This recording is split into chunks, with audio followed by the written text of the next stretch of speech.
आज की क्लास में हम चर्चा कर रहे हैं जो दो का अध्याय,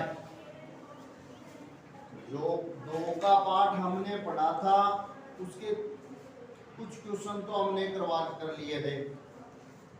भारत का भौतिक स्वरूप नामक पाठ पढ़ा था, उसके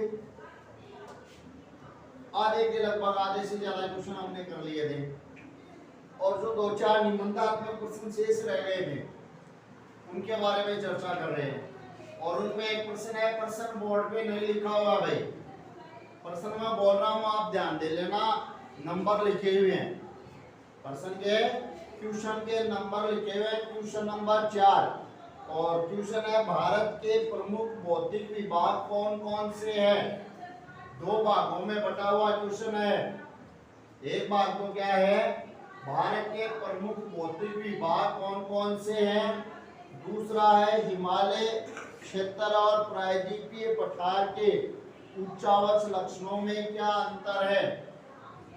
पहला भाग तो क्या है, भारत के प्रमुख भौतिक विभाग कौन कौन से हैं। बहुत बार नाम ले लिया पाठ पढ़ते समय। भारत को 6 भौतिक विभागों में बांटा गया है और हिमालय पर्वत, उत्तरी मैदान, प्रायद्वीपीय पठार, भारतीय मरुस्थल, कई बार नाम ले चुके हैं अपन। और दूसरा भाग क्या है, हिमालय पर्वत और प्रायद्वीपीय पठार के उच्चावच। उच्चावच का मतलब ऊंचाई और नीचाई के कौन कौन से ऊंचे और नीचे कौन कौन से लक्षण पाए जाते हैं या उनको अपन क्या कहते हैं, ये पूछा है। तो क्वेश्चन के उत्तर का पहला भाग है, भारत के प्रमुख भूआकृतिक विभाग निम्नलिखित हैं। भारत को कितने भूआकृतिक विभागों में बांटा गया है, 6 भूआकृतिक विभागों में बांटा गया भारत को। और बोर्ड पे 6 के नाम वैसे कई बार लिख दिए और इसके उत्तर में और लिखे हुए हैं। पहला भूआकृतिक विभाग है हिमालय पर्वतीय श्रृंखला। भारत का पहला भौतिक भूआकृतिक विभाग है हिमालय पर्वत श्रृंखला। दूसरा उत्तरी मैदान, तीसरा प्रायद्वीपीय पठार, चौथा भारतीय मरुस्थल, पांचवा तटीय मैदान और छठा द्वीप समूह। 6 के नाम बोल भी दिए मैंने और बोर्ड पे भी लिखे हुए। हो सकता है बोर्ड पे लिखे हुए आपको कई बार समझ में नहीं आए तो आवाज तो आप तक आई जाएगी। एक बार फिर से रिपीट कर रहा हूं। पहला है हिमालय पर्वत श्रृंखला, उत्तरी मैदान, प्रायद्वीपीय पठार, भारतीय मरुस्थल, तटीय मैदान, द्वीप समूह।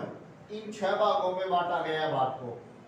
दूसरा भाग था क्वेश्चन का, हिमालय पर्वत और प्रायद्वीपीय पठार के उच्चावच लक्षणों में अंतर। तो दोनों में टेबल बनाई हुई है, अंतर लिखा हुआ है और बोल और समझा रहा हूं मैं। एक तरफ लिखा हुआ है हिमालय पर्वत, दूसरी तरफ है प्रायद्वीपीय पठार।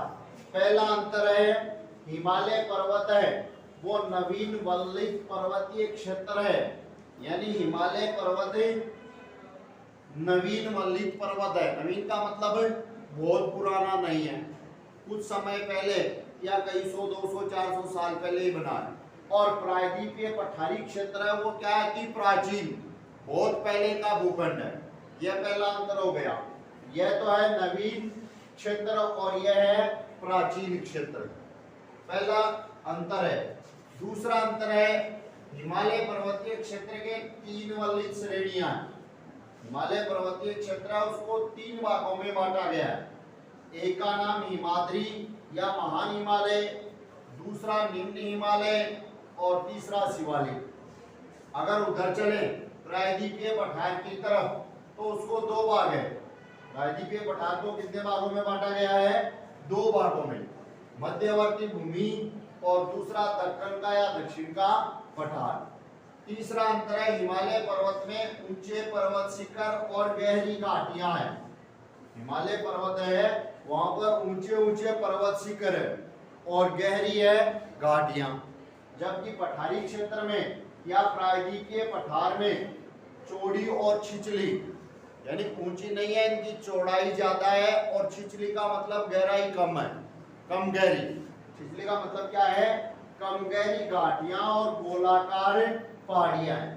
यहाँ पर तो पर्वत शिखर कैसे है, ऊंचे और गहरी घाटियां यहाँ पर चौड़े और कम गहरे, और पहाड़ियां है वो गोलाकार है। चौथा अंतर है हिमालय क्षेत्र में अधिक हिमनद। हिमनद का मतलब, हिम का मतलब बर्फ और नद का मतलब नदियां, जो बर्फ के पानी से नदियां बनती है वो। तो अधिक हिमनद और दर्रे पाए जाते हैं। दर्रे की परिभाषा बताई थी।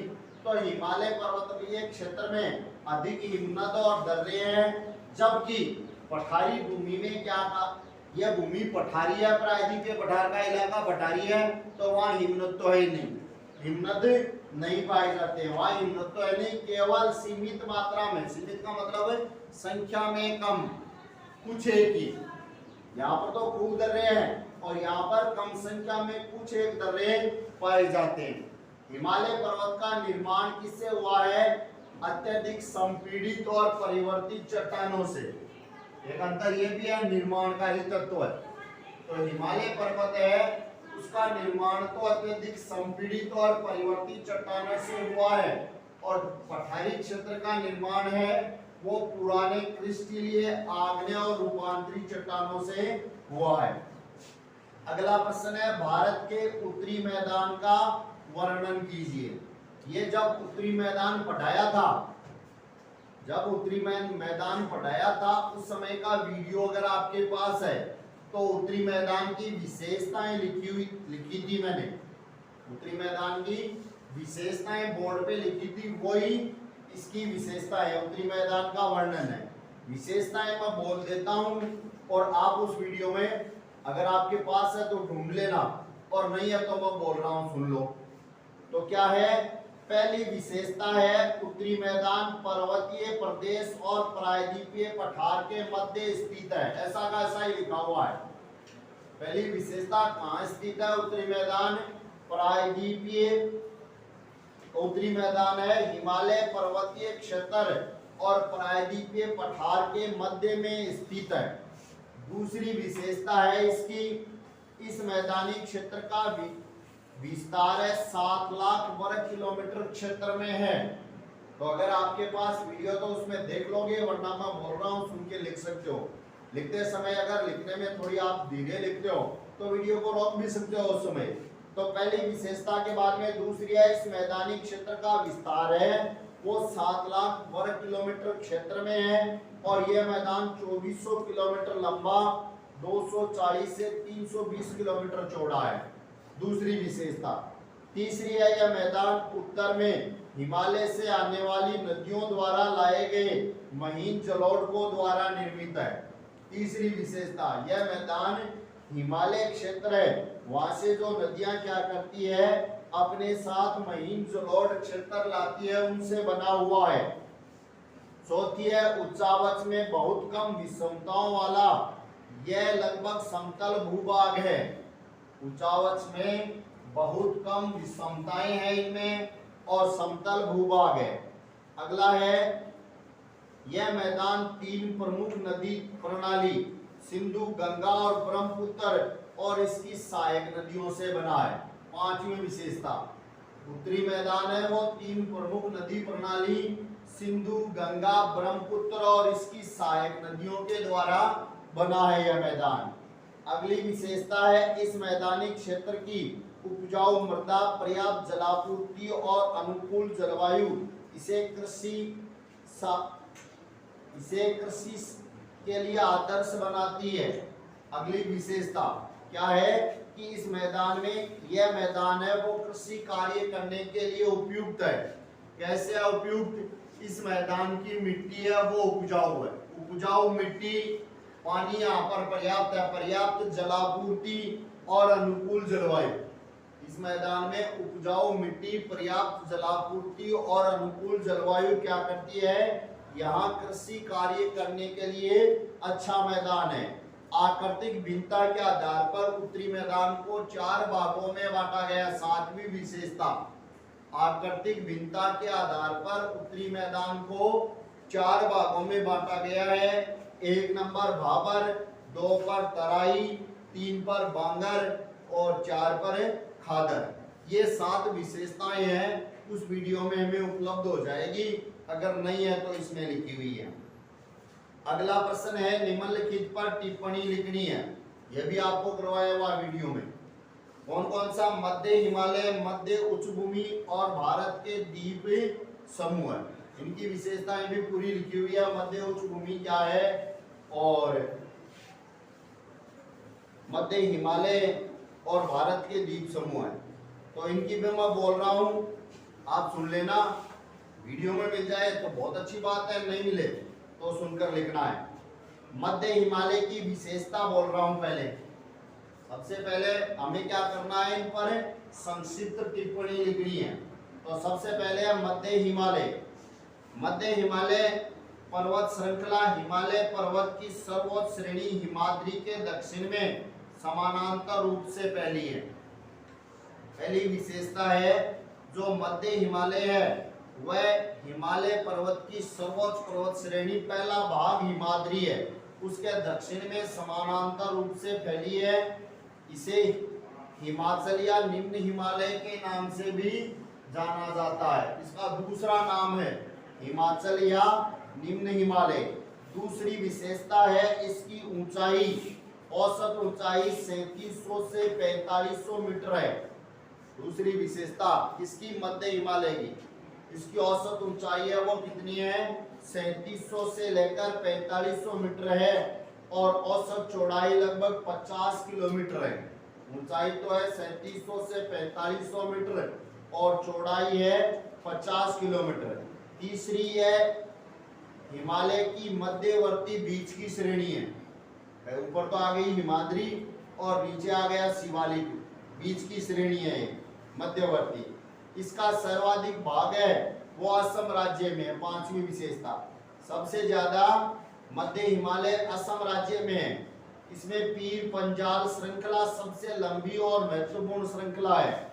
पांचवी विशेषता है इसकी, इसमें पीर पंजाल है वो सबसे महत्वपूर्ण और लंबी श्रृंखला है। धौलाधर और महाभारत श्रृंखलाएं भी है, धौलाधर और महाभारत की श्रृंखलाएं भी इसी में। छठी विशेषता है इसी पर्वत श्रृंखला में कश्मीर की घाटी, हिमाचल के कांगड़ा और कुल्लू की घाटियां स्थित है। मध्य हिमालय में कश्मीर की घाटी है, कांगड़ा है और कुल्लू की घाटियां हैं। धर्मशाला, शिमला, मसूरी, नैनीताल और दार्जिलिंग यहाँ के स्वास्थ्य वर्धक पर्वतीय स्थल है। स्वास्थ्य वर्धक का मतलब है स्वास्थ्य को अच्छा करने वाले। कौन कौन से पर्वतीय स्थल है यहाँ पर, धर्मशाला, शिमला, मसूरी, नैनीताल और दार्जिलिंग। ये है मध्य हिमालय की विशेषताएं। और भारत के द्वीप समूह और मध्य उच्चभूमि की विशेषताएं उस वीडियो मिल जाए तो देख लेना, नहीं मिले तो कल मेरे को बता देना, फिर से करवा दूंगा। अगला अपन वापिस आ रहे हैं इस पाठ के जो अन्य प्रश्न थे उनमें। पाठगत प्रश्न तो सारे हो गए, अन्य प्रश्नों में देखो तो अपन देखो पाठ के प्रश्नों के अलावा जो हमारे पाठ के मध्य में ज्ञात कीजिए वगैरह के प्रश्न दिए हुए हैं उनमें बोल रहे प्रश्न कुछ तो बोर्ड पे लिखे हुए हैं, कुछ के उत्तर मैं बोल दूंगा, आपको कॉपी में नोटबुक में अपने में करने हैं। जैसे देखो हमारी पाठ्य पुस्तक के जो हमारा अध्याय चल रहा है उसके अपन देखें तो पेज नंबर है 10 पे। 10 पे दिया हुआ है क्या आप जानते हैं। वैसे प्रश्न उत्तर एक में ही शामिल है लेकिन मैंने प्रश्न भी बना दिया है। क्या दिया हुआ है, क्या आप जानते हैं कि ब्रह्मपुत्र नदी में स्थित माजुली विश्व का सबसे बड़ा नदीय द्वीप है जहां पर लोग रहते हैं। और प्रश्न क्या बन गया, विश्व का सबसे बड़ा नदीय द्वीप जिस पर लोग रहते हैं कौन सा है। विश्व का सबसे बड़ा नदीय द्वीप जिस पर लोग रहते हैं वह कौन सा है। तो विश्व का सबसे बड़ा नदीय द्वीप कौन सा है, ब्रह्मपुत्र नदी में तो स्थित है। कौन सा है, माजुली द्वीप है। क्या नाम लिखा हुआ है, माजुली द्वीप है, वो विश्व का सबसे बड़ा नदीय द्वीप है, ब्रह्मपुत्र नदी में स्थित है और जहां पर लोग रहते हैं। इसी प्रकार पेज नंबर 11 पाठ्य पुस्तक का, उसमें दिया हुआ है दोआब शब्द का अर्थ, और मैंने प्रश्न बना दिया दोआब का क्या अर्थ है। तो दोआब दो शब्दों से मिलकर बना है, दो और आब। दो का तो अर्थ होता ही है दो, दोआब है उसको किसे कहते हैं, दो नदियों के बीच का भाग, दो नदियों के जो बीच का हिस्सा है वो कहलाता है दोआब। और यह दो शब्दों से मिलकर बना है, दो और आब। दो का तो अर्थ दो है, आब का अर्थ है पानी, और पानी कहाँ पर होता है, नदी में। तो दो नदियों के बीच का भाग है वो क्या कहलाता है, दोआब कहलाता है। इसी प्रकार अगला प्रश्न बना दिया पंजाब, वो किन शब्दों से मिलकर बना है। तो पंजाब दो शब्द है, पंच और आब, इनसे मिलकर बना है।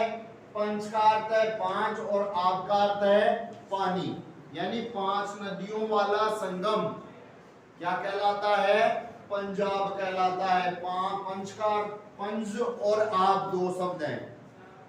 इसी प्रकार आगे अपन चले तो पाठ्य पुस्तक का पेज नंबर है 13 पे दिया हुआ है चिल्का झील से संबंधित प्रश्न क्या बन गया, भारत में खारे पानी की सबसे बड़ी झील कौन सी है और यह कहां स्थित है।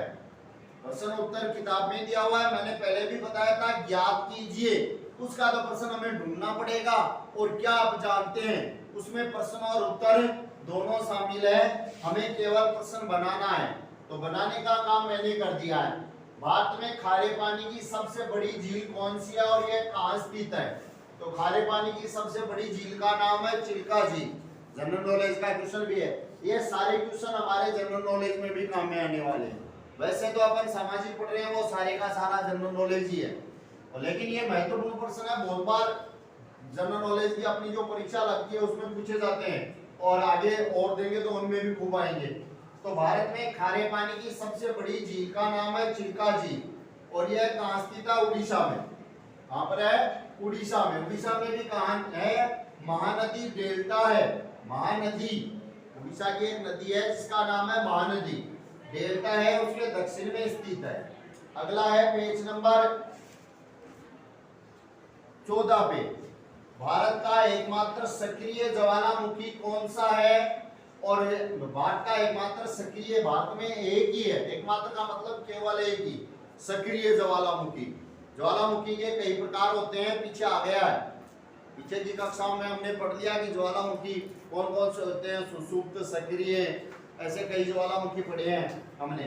तो सक्रिय एक ही ज्वालामुखी है भारत में, और वो ज्वालामुखी कहां पर है, अंडमान निकोबार द्वीप समूह है। कहां पर है, हमारा जो अंडमान निकोबार द्वीप समूह है उसमें एक द्वीप है जिसका नाम है बेरेन द्वीप। अंडमान निकोबार द्वीप समूह का बेरेन द्वीप है, वहां पर स्थित है।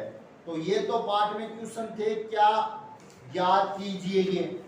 अब इनके अलावा पेज नंबर है 8, इस पर दिया हुआ है क्या आप जानते हैं।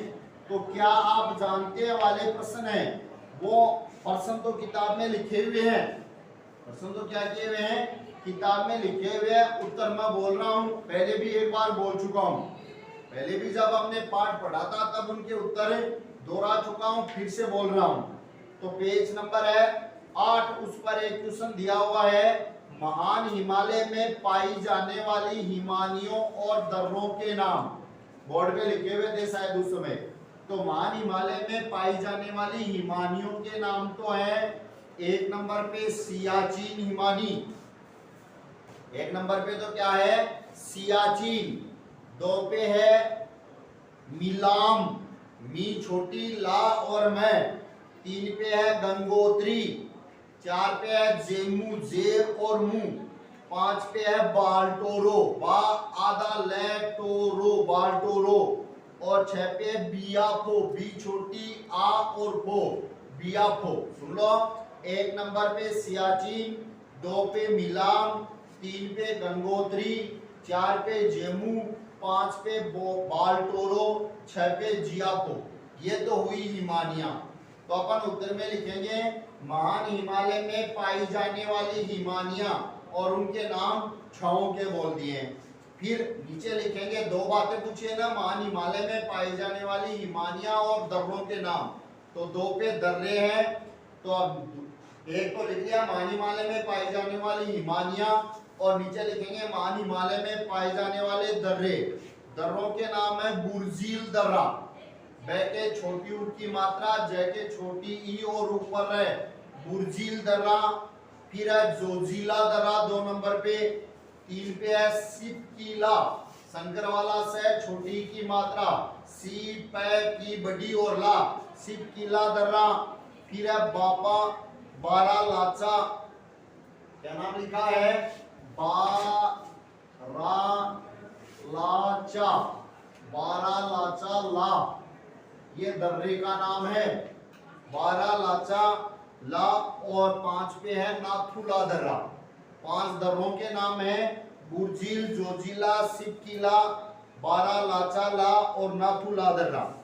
अगला प्रश्न है, हाँ इसी में और दर्रे हैं। 6 पे है जेलपला दर्रा, बोमडीला दर्रा, ठागाला और लोपुलेखला। 6 नंबर पे है जेलेपला। 7 पे है बोमाडोला दर्रा। 8 पे है बागाला दर्रा। 9 पे है लोपुलेखला। फिर आगे अगला जो इसी पेज पे 8 नंबर पेज पे एक प्रश्न दिया है।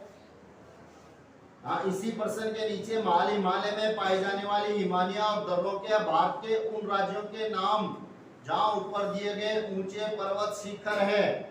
ऊपर जो पर्वत शिखर दे रखे हैं ना, कौन कौन से, कंचनजंगा, नंगा पर्वत, नंदा देवी।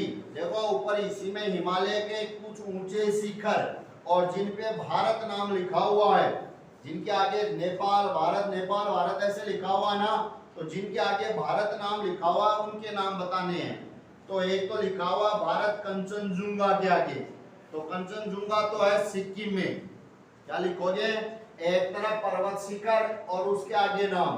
पर्वत शिखर के नीचे लिखेंगे अपन कंचनजुंगा, और कंचनजुंगा पर्वत है सिक्किम राज्य में। फिर लिखेंगे नंगा पर्वत है जम्मू और कश्मीर में। फिर लिखेंगे नंदा देवी है उत्तराखंड में। फिर लिखेंगे कामेट भी उत्तराखंड में। फिर है नामचा बरुआ, तो नामचा बरुआ पर्वत कहां पर है, अरुणाचल प्रदेश में। लिया सबने, समझ में आ गया। कंचनजुंगा सिक्किम, नंगा पर्वत जम्मू और कश्मीर, नंदा देवी उत्तराखंड, कामेट उत्तराखंड, नामचा बरुआ अरुणाचल प्रदेश। फिर इसी पेज पे नीचे एक प्रश्न है, एटलस से मसूरी, नैनीताल और रानीखेत की स्थिति देखें और उन राज्यों के नाम लिखिए जहां वे स्थित है। तो अपन प्रश्न क्या लिखेंगे, रानीखेत, नैनीताल, मसूरी, नैनीताल और रानीखेत किन राज्यों में स्थित है। हमारा प्रश्न कैसे बनेगा, मसूरी, नैनीताल और रानीखेत किन राज्यों में स्थित है। तो अपन लिखेंगे स्थान एक तरफ, स्थान के नीचे मसूरी, नैनीताल और रानीखेत, और तीनों एक ही राज्य में है, कौन से में, उत्तराखंड में।